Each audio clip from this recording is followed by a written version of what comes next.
Two people can talk about the same Ferrari, but one could be only interested in showing it off.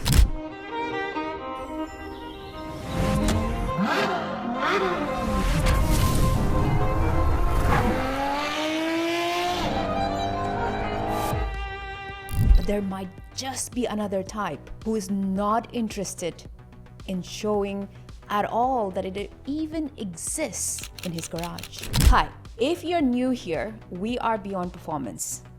We talk about cars, business, and lifestyle, broadcasting live from the heart of Dubai. In today's episode, we're going to talk about the various characters of people who collect cars, and we're going to deep dive in the psychology of the kind of people who collect anything, especially car collectors in this episode. Is it the recognition? Is it identity? Legacy maybe? Or is there something else? Watch till the end of this episode and you might just look at car collectors from a completely different view. Now let's welcome our co-host, Mike. Today we're going to talk about a very, very interesting topic. Why do people collect cars? Why are there so many collectors around the world? What do you think? Car collecting is way down the list of collectibles, but it just happens to be a very prominent one. But the volume of actual physical collectibles is down on so many of the others because they're much cheaper and more voluminous. Yeah, cars are interesting though. Yeah. What about you, Mark? Why do you think people collect? I think we have to decide three different characters of collect. And in these three characters, we have different parts why they collect. For me, at first, there are the show-offs. And then we have the quiet ones, and then we have the hidden ones. And the show-off persons, especially with car collections, they collect, and you have to see that they have these cars and they collect the cars. We have a lot of those in Dubai. Yes, I think so. Especially some Lamborghini owners, they have to be very loud. You have to see them, especially with a wife at the side, a woman at the side, and all these clothes and so on. And yes, they want to be seen. Yes. And sometimes you really don't know, are they really collectors or is the car only rent? Yes. And that's so crazy here in Dubai very often. But there are also another kind of show-offs. They have really good car collections and they inspire other persons with their collections, because in the past there were only a few events where you can present your collections. Now with social media, you can present from anywhere in the world to everywhere in the world. Yes, absolutely. What you have and how you're driving your car and so on. And it's a special type of presentation. Sometimes these show-offs motivate other persons to work harder, to have more success, that they can realize also owning a car, a watch, or anything else. Yes. And that's also a positive side for them. And the other collectors, especially from the base of collections, it gives them a feeling of control. They can control something outside the range of what happened in the world. It's their only point that they can control. Like they're controlling the machine, yes. that they feel a sense of control. No, they have a collection and they take care of it. Yeah. It's their own. And then nostalgic feelings. Perhaps you collect something and it's a connection that you remind something from the past. It has a special position in your heart. Yeah. And these are all the parts why people collect. Yeah. And the quiet ones, for example, they collect because they understand the engineering behind the technology. They are not interested to show it in this kind, like the show-off does it. It's more the engineering. Would you call yourself more like the quiet ones? Because I know that you've had a few cars. So are you the one who is very interested in the engineering of the cars? Yes, some collectors I know, for example, Porsche collectors. They collect the air-cooled models because for them it's a special part of the Porsche history, and they collect it because of the engineering, the history, and their collection has a deeper sense. Because of starting with the first 911, for example, and then to the last air-cooled models from the 993 series, and they stopped to collect with the water-cooled series, with the 996 models, and that's a much deeper background because of the engineering, the function of the cars, and the history. I have a question here. Do you think it is linked to their identity, or how do they identify themselves in this? Is there... Very interesting point. Yeah. A collection is the extended identity of Yeah. the person. Is part of the development of the identity, or the collection shows the real identity of the owner, of the person. Yes. Yeah. So it's very interesting. What do you think, Mike? Well, it's an interesting way of looking at it, to link it to an identity, but it would be a lot more interesting to have some psychologist here explaining that, because we went through 3 or 4 different collector types, and collections can cross over one way or the other and step up the ladder, from going from A show-off to maturing the to a quiet ones. Yeah. So does the identity change with the attitude to the car? That's a very good point. I think as people evolve, none of us stay the same person. We are not the same person 10 years ago.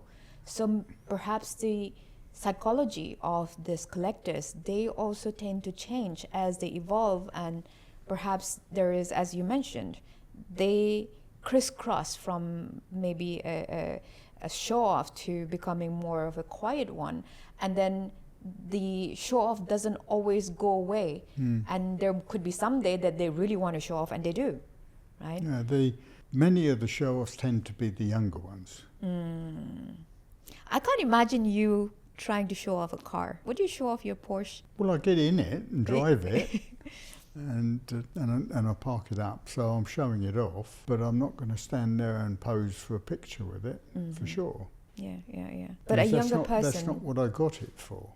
That's what you can see at the quiet ones. Yeah. Often they drive their cars at, for example, history car races. And it's because of the function, not because of the show-off. They want to use it. Yeah. They use their collection because mostly for themselves, to feel it, to have a feeling for it. Yeah. Then we have the third line, the hidden ones. There you really don't know if they have a collection. Their collections are in garages, warehouses, completely hidden. Yeah. So we have also no really names about these collectors.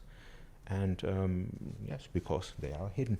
Yeah. And mostly they have very big car collections. There are 80, 90 cars, millions of dollars in the collection, and nobody knows.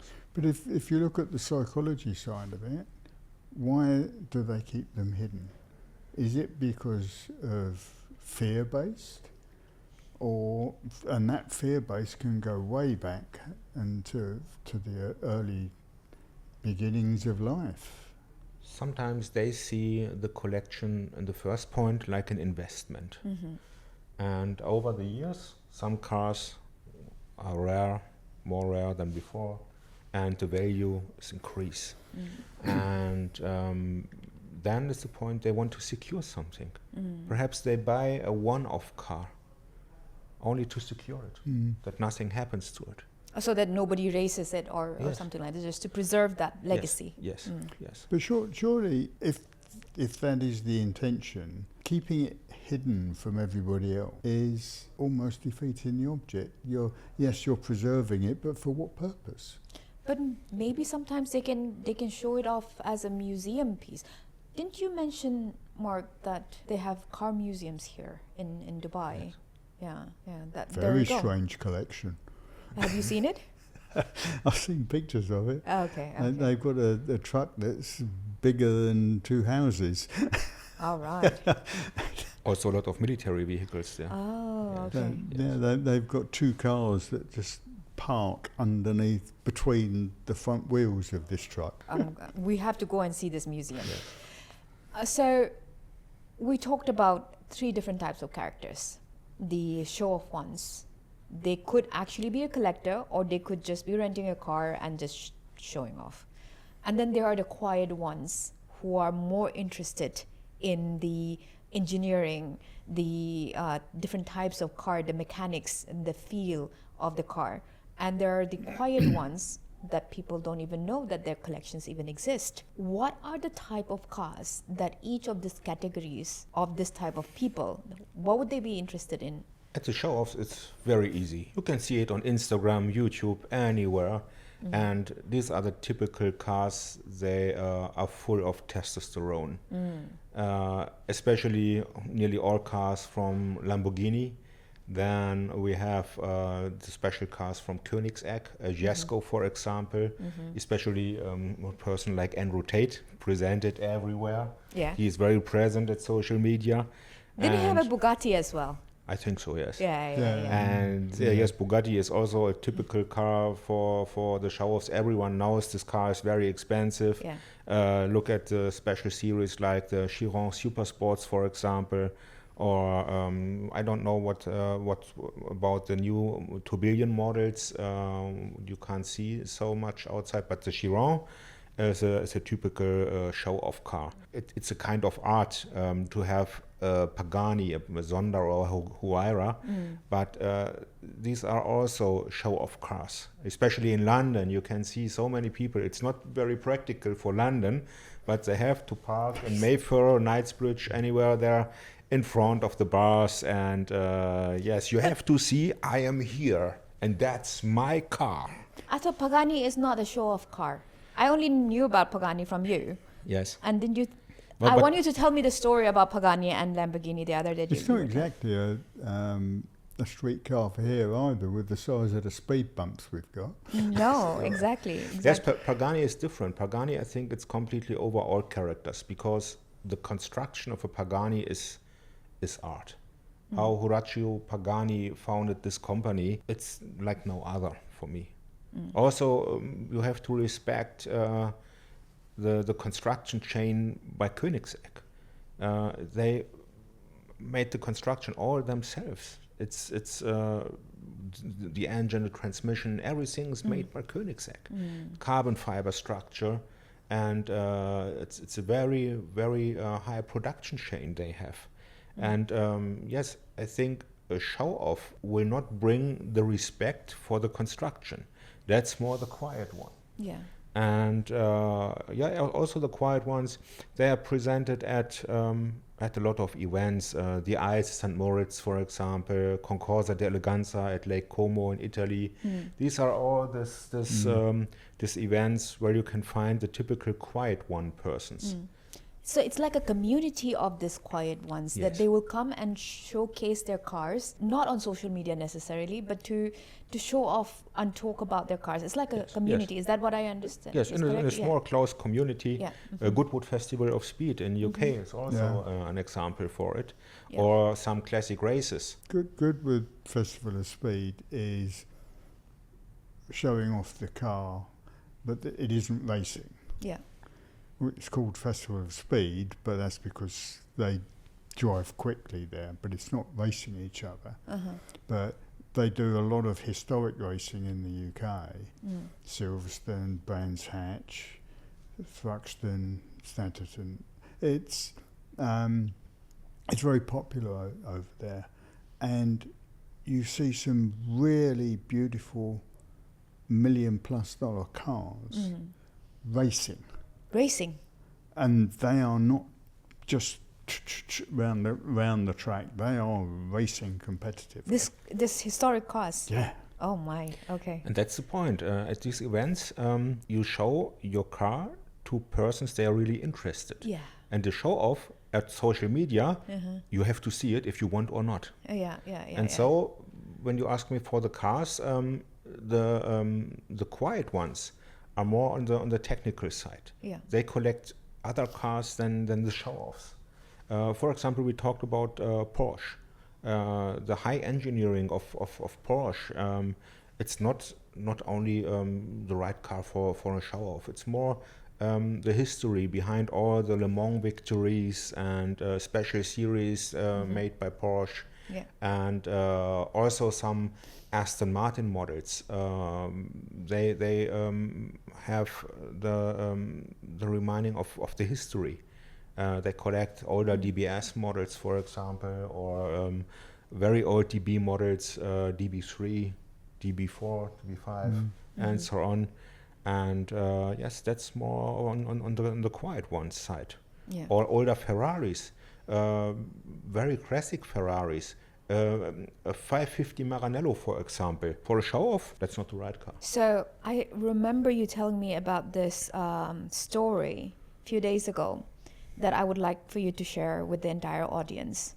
This is about Pagani, and is it a G-Wagon that a guy bought for his girl? Yes. You remember the story? I would like you to... I think it was a typical show-off story, but it was funny. So please share the story with our audience. Saw it on TikTok at a car dealership.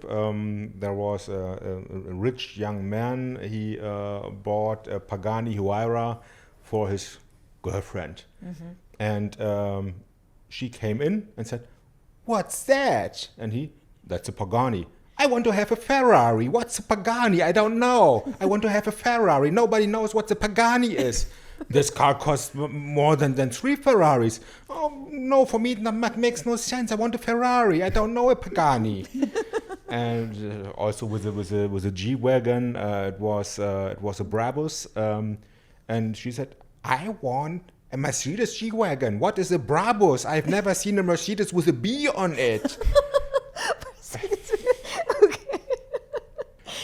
Okay, you can buy me, guys. You can buy me a Pagani Huayra, and I will be okay with it. Well, you might not be when you get in and sit in it. Oh, okay. It looks very awkward to Shall get I in and stick out to of. my Valhalla, Aston Martin Valhalla? I think you should, really. All right. So that was fun. Thank you, Mark, for sharing that funny story. Anyway, I want to explore a little bit on the different types of collectors, because usually a car collector will probably collect watches as well. So what are the types of people who would collect watches that are kind of show off, the quiet ones? Do they kind of fit into this kind of category? And can you share a little bit about what type of watches would they wear? Yes, that's very interesting. The car collection very often fits to the watch collection. And typical show-off watches, well, because about watches, you should say that a watch is another form of representative, because you can bring the watch inside a business meeting. With a car, sometimes it's not possible. And then the typical show-off watches are Richard Mille, very expensive. The Royal Oak by Audemars Piguet, or a Nautilus from Patek Philippe, and also Panerai watches, typical show-off watches. Are they show-off watches? Yes, Because very often. there's 4 names I've not heard of. It's because How is that a show-off? You're not going to sort of flash your watch about and people can say, "Oh, wow, that's a Richard When you Mille." are in this insider group, everyone knows a Richard Mille costs mostly more than $250,000. And then the owners of a Richard Mille show it. And they kind of have a quiet understanding. Yes. But surely the more show-off ones are the big clunky show-offs ones. Yes, in the past often were also watches by Hublot with a lot of bling bling and so on, and Cartier watches. But when we go to the quiet ones, you can see the brands are nearly the same, but the model is another one, and how they wear the watch is another one. And Rolex, for example, Rolex Daytona is also a show-off watch. It's the most famous watch from Rolex. But for some other, it's the typical watch they connected with racing. Rolex over years is a sponsor of the 24 Hours of Le Mans, then the 24 Hours of Daytona. Yeah. And they bring the brand and the model of the watch together with the race. Yeah. And Patek Philippe is very good craftsmanship and very good design. It must not only be a show-off watch. A collector see the handcrafted, the manufacturing behind, and it's more interesting in this. So the classical brand watches from Switzerland are typical collector watches, I think, overall the characters. But how they present the watch and which model of the company they wear, that's completely different. Yeah. So that's quite interesting that the show-off also kind of gets into the quiet ones as well. It kind of merge into the quiet ones, even though they're wearing the very expensive Richard Mille, but they are in sort of like a known community. Like people who know Richard Mille, they're kind of in a smaller elite class. Would you say that? Over the time, you can see that most of the show-offs become quiet ones. They realize that there is a lot of envy outside, and the problems increase with it. You can't stand your car outside because some people like to damage it. And then there is a point from your first collectible car, for example, then you really feel, oh, I want to show it and so on. And later, more and more with your business success, your collection is changing and your character is changing a little bit. Yeah. So most of the examples I can give you, the classic show-off become a quiet one. Over a period of time. Yes. Yeah. Yes. Yeah, makes sense. And would you say that they eventually maybe become the hidden ones? Maybe some of them? We don't know because We don't know because they're hidden. They are hidden. Yeah, but some persons, they were very present in the past, and then it's a point you hear nothing from them. Some persons think they have nothing. I don't think so. They don't want to show it. Perhaps they are a hidden one now. You can see this really with yachts, for example. They are. It's like cars and watches. Also, when you are in a high level and you have the possibility to own a yacht, the model and the design shows your character. Are you a show-off, a quiet one, or a hidden one? You can't hide a very big yacht when you are a hidden one. But for the hidden one, it's privacy, independence. Yeah. That's very important for them. You don't have to park your yacht front and centre. You can park it. The yachts from the hidden ones are so big you can't park in every harbour. Yeah. They are too big. Yeah. And you take a small discreet Boat. boat To get to that. out to get to your yacht out, because they tend to be ocean going. Very, very private then. Near where I lived in Spain, in Cartagena, they had the A. It was parked up there for repairs. So it's hardly hidden. Everybody knows it's there, but no one sees who's on it. Yeah. It's a very strange looking yacht. Yeah. It looks more like an ocean-going liner. Yeah. Wow. But the accounts of that particular yacht was it bankrupted 2 or 3 companies because they don't pay for the goods until they're installed on the yacht, and what was ordered was so expensive Oh. that it bankrupted the companies because they couldn't sit on that much outstanding owed debt to Survive, carry yeah. on, survive. They had to get paid for these gold fittings that they're making. Wow. So that's another level of luxury on the A. Yeah. Wow. Yeah, that was a big discussion with the sailing yacht A. There are both a motor yacht A and sailing yacht A. I think it was built at Nobiskrug Yachts in Germany.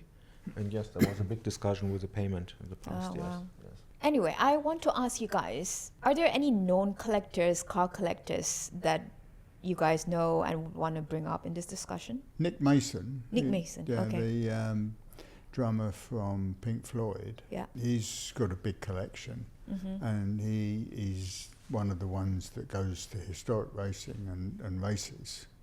And I had the opportunity of seeing him a couple of times racing. Oh, nice. In London? No, in Silverstone. Okay. But he goes to big events. Yeah. I think he was an owner of a 250 GTO. Yeah, And he showed it at races and so on. Yes. So what kind of character is he? Where does he fit in the 3 categories that we talked about? well, when you consider that he's a drummer and he's got a humongous car collection, Yeah. and he doesn't, he goes out and goes to events that are very show-offy events. I would consider him a quiet one. Okay. Because- Maybe a cross between show and quiet? Show off and No, a quiet no, one. because he's not a braggart. Okay. He's not there preening on while he's showing off. He's just allowing people to see it. Okay. And you can see the love and passion of the cars yeah. for him. Okay. Cool. He may not let you come over and sit in it, but well, he'd let you, but he wouldn't let me. Okay. I What think about another quiet one is, Yeah. is Ralph Lauren. I met him at Lake Como, and he present his cars on those events. And yes, but not at social media or anywhere else. And he connect the car collection with the style of the clothes the company produce. And yes, that's very interesting to And see the his combination. entire collection is black. what? He's black. His entire car collection is black. Yes. Nearly, not all. Oh, right. No, I heard that it was all, but one of them is just so bizarre. It is stunningly beautiful, which is obviously why he got it, and that's a Bugatti of some description. But it is just stunningly beautiful. Do you know which one it is? I know. I don't know It's exactly. in America. It's an old 57, I think. Yeah, but it's got Atlantic Yes. on it. But it's stunningly beautiful, Yeah. but really strangely shaped. So do you consider him a quiet one, Yes. Yes. but not quite hidden yet? No, he's a Yeah. quiet one. Yes. Yeah. Okay. And the show off, a typical show off. Wow. Perhaps some show offs bring also cars to a personal museum when the collection is very big. Yeah. I think there are some sheikhs, they do it, and they are like show offs. Yeah. And yes, then we have some smaller collectors. They often are show offs. We talked about Andrew Tate, and I think also Lewis Hamilton we can call a show off. He present his lifestyle, his car collections, everything he owns to the people. Yeah. In Monaco, you can see very often driving his cars and parking in front of the restaurants. And showing it off. Yes. Yeah, nice. There nice. was a big auction, one of the top auction houses, and all Hamilton's cars were lined up there, not for the auction, but just to add another level of quality. Yes, to there's it. also a page called the Hamilton Collection, but it's managed by Lewis Hamilton's father. Yes, yeah. Okay. Didn't you guys tell me that he came from a very humble background? Yes, Lewis Hamilton. yes, and the family spent a lot of energy, money, and time to push the motorsport career. Yeah. But he was very ambitious and a lot of respect for the way. When he was a child, he went to Ron Dennis, former McLaren team boss, and said, "There will be one time I will drive for your team." Yes. And he that did is- Yes, he did it. He became world champion with McLaren. Yeah, that's amazing. Now I have a question to ask. Like for our audience, can you share, is there a shadow side to the show-offs, the quiet ones? You can share the pros and the hidden ones as well. Is there any shadow side to it? Definitely. Where light is, there also is shadow. Yeah, And I touched on it earlier. Fear. Fear could become a major shadow because they've got millions and millions of dollars tied up in these vehicles. It costs a lot of money to maintain. And it doesn't need to even be stolen. It can just be destroyed on some freak of nature. And it's that type of thing that can get people paranoid. And then they can, it depends on how it's locked up and preserved. Whether it's a very secure place or whether it's a much lesser place. Didn't I hear somebody say that there were quite a few cars that got burnt in the LA fire? yes, some of the persons there at the last Palisades fire tried to rescue their car collections from the fire. Some of them burned in the fire. There was no chance to rescue them. And then when they parked them on a classic supermarket parking space, for example, there were other persons, they destroyed the cars. Those collectible cars Yes, got yes. destroyed. There's a lot of envy, and it's always a problem. So when we talk about positive sides and the shadow, the darker sides, especially for the show-offs, yes, they can motivate other person to reach also this position, but then there is the point, perhaps they only buy cars and collect this car with the background of what will social media think about it, what will all the viewers think about this car, and not because he really wants to own this car. It's only from the marketing perspective then. That could happen. And by the quiet ones, there is the point, it's more the technical side, but later they can be completely focused on details and facts that can make somebody crazy. Yeah, I know this. Are you? He still is. I think you're a bit crazy, Mark. For example, with some motorbikes. Yeah. One day I drove one of the motorbikes, came back, and then there are flies on the front. And the next day, I really want to drive another motorbike.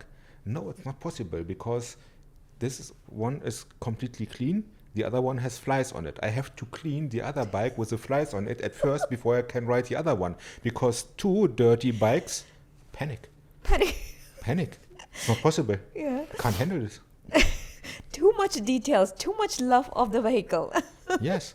And then your brain is working on, when was the last time I took the right leather care for the interior?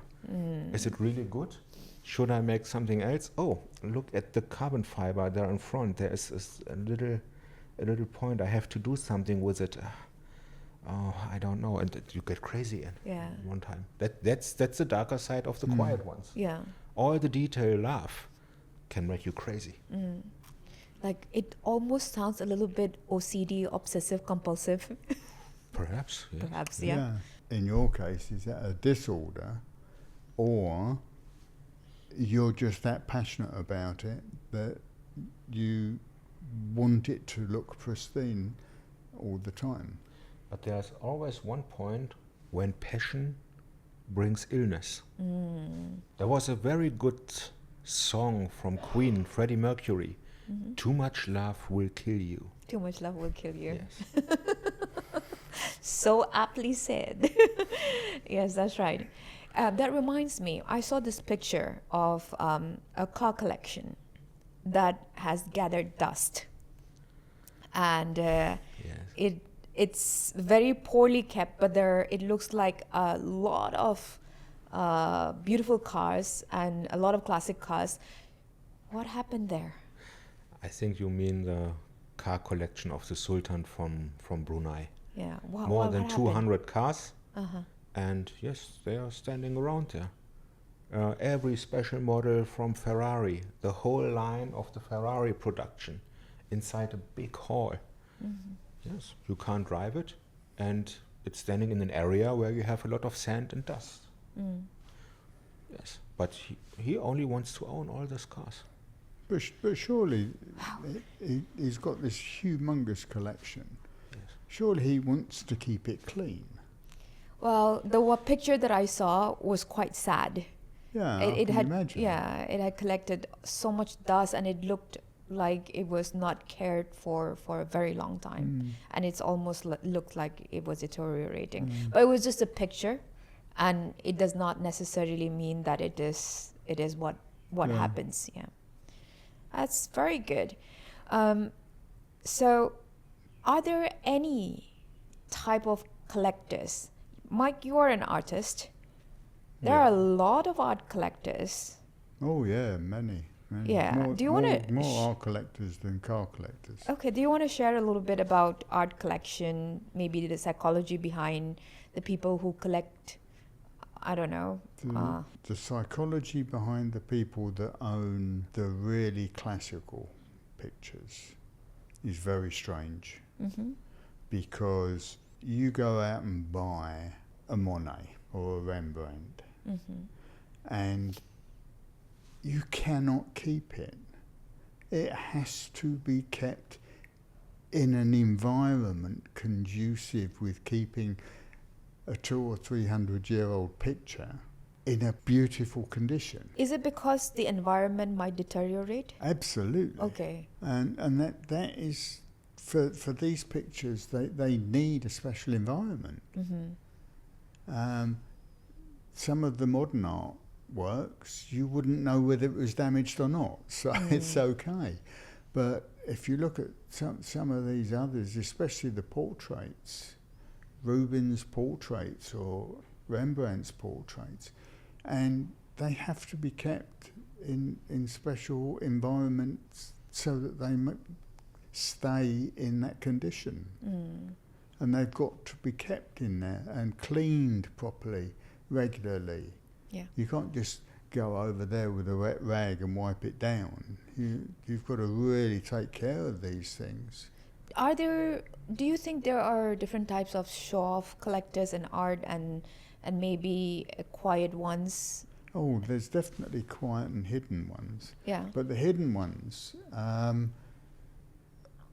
they're likely to be the ones that actually loan their pictures to museums. And the more famous the picture, the more famous the museum that wants it is. So the museum borrows it from the owners. Okay. And then their staff will be looking after the picture in the manner that it deserves. but a normal collector wouldn't necessarily know this, how they would need to be collected and maintained. And maintained. You look at something like the Mona Lisa, Yep. and it's in a secure environment Yeah. within a secure museum, Yep. and it is treated like a precious baby. They're a very different breed of people, and if they just buy it and take it out of circulation, then they have to put it in a special environment so that they can keep it in a nice condition. If it gets damaged in any way, it's almost valueless, because it would then have to be repaired. Yeah. Are there any other types of collectors? I can think of stamp collections. I can think of coin collections. There's so many collections, but Yeah. right at the top of the list of collections is cards.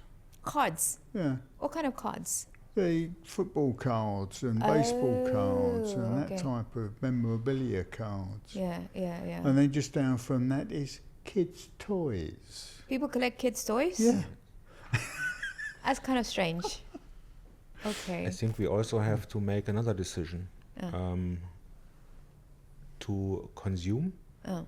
invest, and to collect because of secure something. And these Like are not a the same legacy. points, yes, especially what Michael said over the art collectors. We also have to see that the art market is perhaps the only market that's not regulated. Yeah. There is a very, very good picture. Who says you what is the value? Not an auction. What is behind? So the art market opens a very dark side of move money. That's a big problem. And it's very, very interesting. And so over cars, watches, art, you can see, okay, art less, but cars and watches consume. And then for the others, it's a point of investment. Yeah. So you think that there is a difference between people who buy just as a consumer, Yes. as a luxury consumer, as opposed to a person who collect it, and as somebody who would want to buy it to maybe sell it later? Are Yes. there different kinds of people? Yes. Yeah, okay. You spend $60 million on Yeah. a Picasso picture, and you're not just going to put it on a hook on the wall and let people come and look at it. No, what are you going to do with it? You're What going do to lock it up. Oh, okay. Okay. Yeah. Makes sense. In yeah. Monaco, there are bunker rooms. What does that mean? There's only storage for high, expensive collections. Oh, You they c- only you- store. You can't go in. It's only for storage. Okay. But then these specialist storage units would create an environment to suit what it's What being is stored in yeah. there, wouldn't Okay. they? Yeah. Cars need a different type of environment than pictures do. Yeah, makes sense. So a luxury consumer and an investor, what are they thinking when they buy, let's say, a car? The luxury consumer say, okay, I will drive this car, I show this car, but when there's a newer model, I will sell it and like to have the newer model. That's the typical consumer thinking. The collector will say, okay, perhaps I will drive it a few times and I will hold it. It's my part of my collection. And then the intent of buying the product is completely different. Yeah. The consumer is more on the practical way and how to show it. The collector says, okay, is there a lot of perspective for higher value over the years? Yeah. So a collector could also be an investor then. Yes. Yeah. So Yes. they could actually sell that car for a better price. Yes. Yeah. Do a lot of collectors sell their cars in the events that you were talking about in Lake Como and things like that? Yes, sometimes. There are also auctions, and then it's very important, especially for classic cars. And there come the quiet ones. They are very interested in the details, matching numbers or not. That's very important for classics then, and the history of the car, which owners are in the papers of the car. If there is perhaps an owner like Tom Cruise, Nicolas Cage, or anything else, a very famous person, then the value of the car is much higher. Yeah. And if you paid attention when we were walking around the showroom a few days back, this guy is looking around here, and we're all three of us are looking at it. He's the one that spots blemishes. Yes, yeah, that's right. A little This stone. hasn't been detailed properly. That's true. That's true.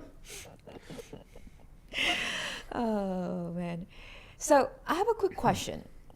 We talked about these three types of people, and we roughly touched upon that they can move from the show-off to the hidden. Let's talk a little bit on that a bit more in detail. So at what stages, when a person starts looking at high-end cars or high-end watches, and how do they gradually shift into a quiet ones? You grow up. Okay. Simple as that? Yes. What about you, Mark? It's very often Yeah. the question of the age of the person. When you are very successful in young years and you can own the special cars. Perhaps I know a 26-year-old owner of a Bugatti Chiron, and he paid nearly the same price for the number plate like for the car. Oh wow, that must be a very special number plate. It's only one number on it. Ah, no wonder. And we know in Dubai it's very expensive to own such a number plate. And he said, I can do it. Wouldn't you do it when you are in my situation? Yeah. Most of the single digit number plates are owned by the royalty. Oh, wow.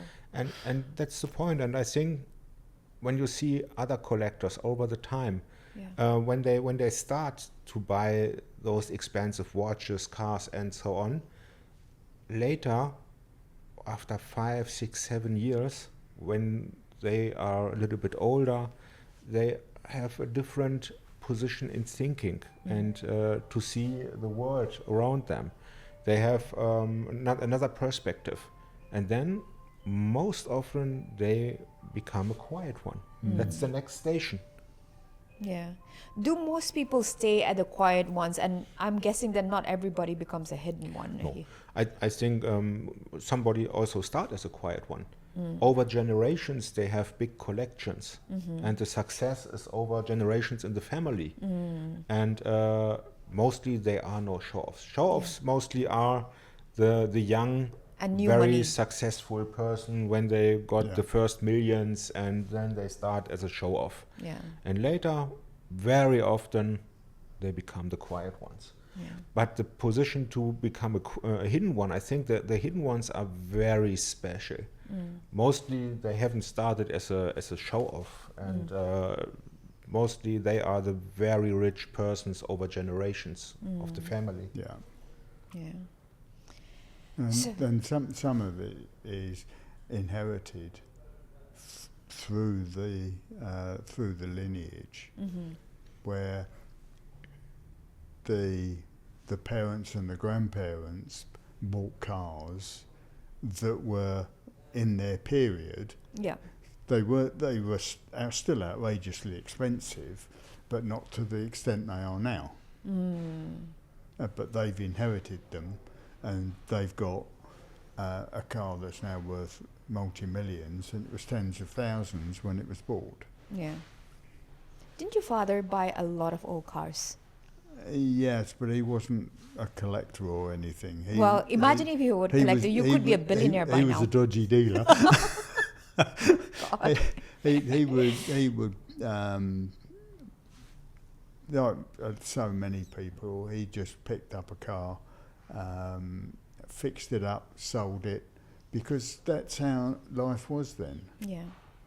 If you want a bit of extra money, you've got to put in a bit of extra work. Mm-hmm. So yeah, he came home on a Friday with a different car and spent the weekend getting it working nicely again, and then sold it on Monday.